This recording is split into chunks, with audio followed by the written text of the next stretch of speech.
The Bible calls David a man after God's own heart. The same Bible tells you in plain daylight that this same man took another man's wife and then had that man murdered to bury it. Both of those sentences are about the same person, in the same book. So I'm going to hand you a question, and I want you to carry it the whole way down. Don't set it down. How can both be true?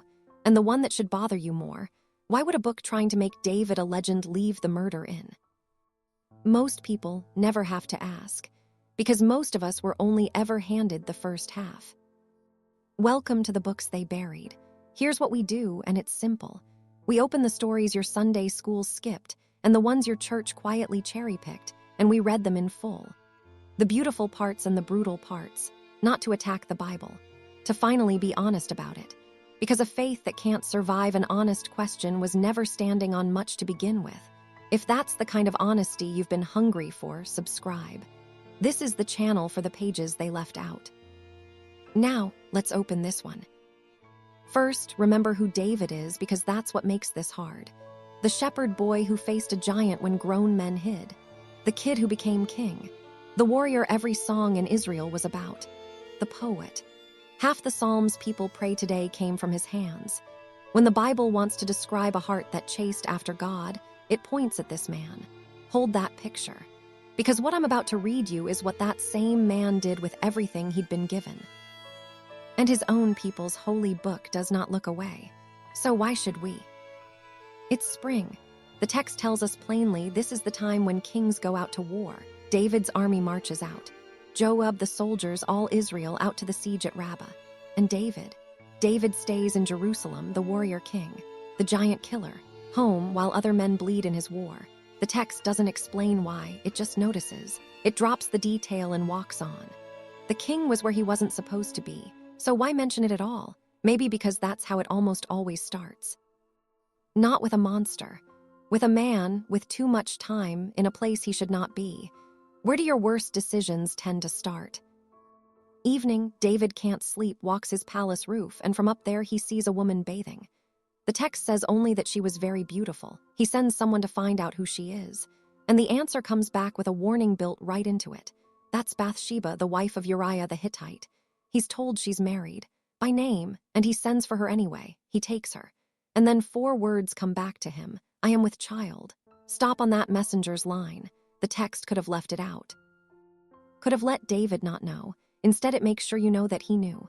Why? And here's a question the text refuses to answer, so I won't pretend it does. It never tells us what Bathsheba wanted. A king summons a subject. Many scholars today read that not as romance, but as coercion. What real choice does a subject have? The Bible just says he took her and goes silent on her voice. Why do you think it stays silent? And who is it, usually, that gets left without a voice in the story? Now watch a powerful man try to bury a problem. David sends to the warfront for Bathsheba's husband, Uriah. Brings him home, asks about the battle pretext, then tells him, go home, wash your feet. Go be with your wife, so the dates blur. So the baby could be Uriah's, but Uriah won't go home. He sleeps at the palace gate on the ground with the servants. David asks him why, and Uriah says something that should land like a slap. The ark and Israel and Judah are staying in tents. My commander and my brothers are camped in open fields. How could I go to my house to eat and drink and lie with my wife? As you live, I will not do this thing. So David tries again, keeps him another day, gets him drunk. And even drunk, Uriah is more honorable than the sober king. Look who scripture just made the better man. Uriah, the Hittite, the foreigner, an outsider by Israel's own rules. Why would Israel's holy book go out of its way to make its hero look smaller than a pagan soldier? What do you think the text wants you to feel? Right here. When honesty won't fix it, David stops hiding the sin and starts erasing the witness. He writes a letter to his general, Joab. The order is cold and exact. Put Uriah at the front of the worst fighting, then pull everyone else back so he is struck down and dies. And here is the detail you will not forget. David sends that letter in Uriah's own hand. The loyal soldier carries his own death warrant across the desert, hands it to Joab himself, sealed, unopened. And it works. Uriah the Hittite dies. He trusted his king enough to carry a sealed letter and never look inside. So ask yourself honestly, how many steps was it really, from one glance off a rooftop to murder by mail? Nobody becomes this in a single night. So how does a man after God's own heart get here? Slowly. One buried choice at a time. Have you ever felt a small wrong start asking you to protect it with a bigger one? Joab sends back a war report and coaches the messenger. When the king hears how close we got to the wall, he might rage. So just add this one line at the end. Your servant Uriah the Hittite is also dead. And David's reaction, no grief, no flinch. He says, don't let this thing trouble you. The sword devours one as well as another. Press the attack harder. Then he waits out Bathsheba's mourning, brings her into his house, makes her his wife. She bears a son. The chapter closes. And for the very first time, another voice enters the story. But the thing David had done displeased Yahweh. For an entire chapter, David got away with it. The cover held. The witness was buried. The wife was his, the son was born, and the kingdom never knew. Not one human being in the story said a single word against him. Notice how long evil can wear the face of a happy ending. Right up until that last sentence. Who is the only one in the room who isn't fooled? God sends a prophet, Nathan, but Nathan doesn't accuse, he tells a story. 2 men, he says, one rich with vast flocks, one poor with a single little lamb he'd raised like a daughter. It ate from his plate, drank from his cup, slept in his arms. Then a traveler comes to the rich man, and instead of taking from his own thousands, the rich man takes the poor man's one lamb and kills it for his guest. And David erupts. As Yahweh lives, the man who did this deserves to die. He must pay it back 4 times over because he had no pity. Watch what just happened. David passed a verdict. Furious, certain, righteous, on himself. Why is it so easy to see the crime clearly and judge it without mercy when it's wearing someone else's face? When was the last time you were furious at a fault in someone else that was quietly sitting in you? 4 words. Nathan looks at the king who just sentenced the man in his story to death and says, "You are the man." Then he lays it bare, no mercy. I made you king. I saved you from Saul. Why have you despised the word of Yahweh to do what is evil? You struck down Uriah with the sword and took his wife. And the sentence, the sword will never depart from your house. What you did in secret, God says, I will do in the open in front of everyone. Here's a tension I will not smooth over for you. In one breath, God forgives David. And in the next, the consequences land anyway, and they will tear his family apart for the rest of his life. Forgiveness and consequence together. Is that justice? Is it mercy? Can it possibly be both at once? Don't rush past that. Sit in it, because you will need an answer to it in your own life. And now David, the king who could have had this prophet killed for far less, says 4 words back.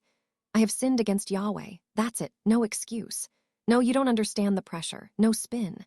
And Nathan answers, Yahweh has put away your sin. You will not die. Most of us, when we're caught, say, I made a mistake. Or the famous one, mistakes were made. Hear how those words hide. No person, no fault, just fog. David says, I have sinned. A real I, a real wrong. Is there a difference between, I made a mistake, and I have sinned? When is the last time you said the second one and meant it? But the story does not end at forgiven. Nathan says, because of what you have done, the child will die, and the baby falls sick. And David, the man who arranged a murder without blinking, breaks. He fasts. He lies on the bare ground all night. For 7 days he won't eat, won't rise, begging God for the child's life. On the 7th day, the baby dies. His servants are so frightened of what he might do that they're afraid to even tell him. But David sees them whispering, and he knows. And then he does the thing nobody expects. He gets up, washes, changes his clothes, goes into the house of God and worships, then asks for food. They're stunned. And he says, while he was alive, I fasted and wept, for I thought, who knows, maybe God will be gracious and let the child live. But now he is dead. Why should I fast? Can I bring him back? I will go to him, but he will not return to me. I'm not going to hand you a tidy answer here because there isn't an honest one. The hardest question in this whole story is one word. Why the child? The baby did nothing. David sinned, and the text says the child paid. People have wrestled with this for 3,000 years, and I'm not going to insult you by pretending I've solved it in a sentence. Some read it as the terrible truth that sin's damage never stays inside the sinner. It floods out and drowns the innocent. That's real, and it's unbearable. Some hold on to David's own words, I will go to him, as a thread of hope reaching past the grave. I won't pretend either one closes the wound.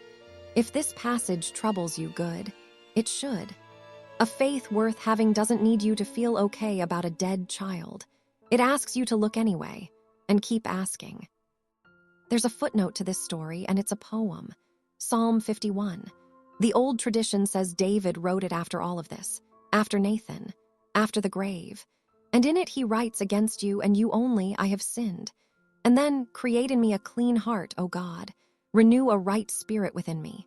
The same hands that wrote the order to kill Uriah wrote that. So here is where I'll leave the story itself.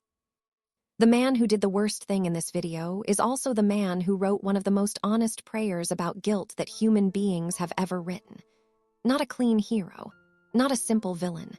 Both, which is harder for you to believe, that a person could fall that far, or that the same person could still be reaching from the very bottom for a clean heart. So I'll leave you the way I always will, with the questions, not a bow. 1. The Bible could have edited this out. David's own scripture could have given you the giant killer and stopped there. It didn't.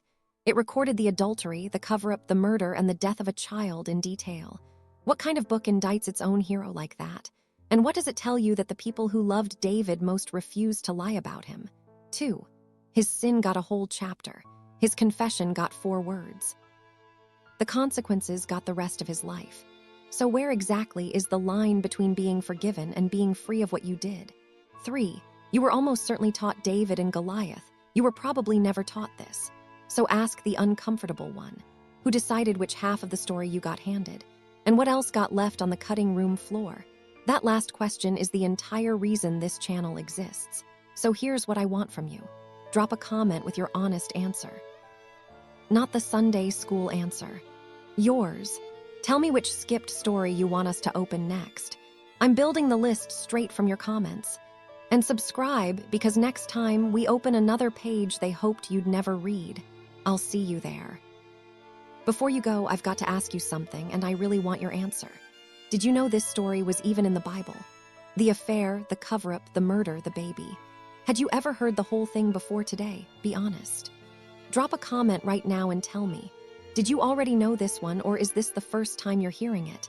And if you've actually read it in the Bible yourself, comment, "I've read it, so I know. I read every single one." If this showed you something you were never taught in church, do me one favor and tap the like button. That's the one move that tells YouTube to put these forgotten stories in front of the people who were never told them. And subscribe to the books they buried, because every week we open another page they left out. That's it for today. I'll see you in the next one.